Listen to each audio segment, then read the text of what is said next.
Hey guys, today I'm going to be showing you how to tie the best fishing knot. Well, I think it's the best fishing knot. The first thing you do is put it through the loop. Then grab the other end. Leave at least about 6 inches or so.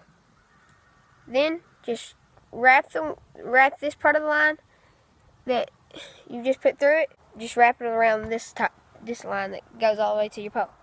And just wrap it at least 6 or 8 times around.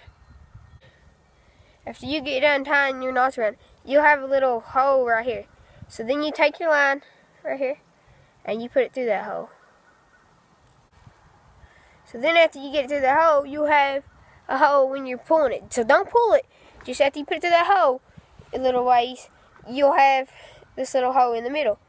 So then you line and you put it through that hole. After you get it through that hole, you pull.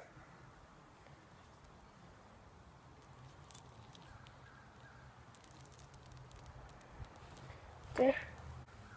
And then pull to test it's okay. Then cut your line off. And there you go. A good tied knot. So, see y'all next time.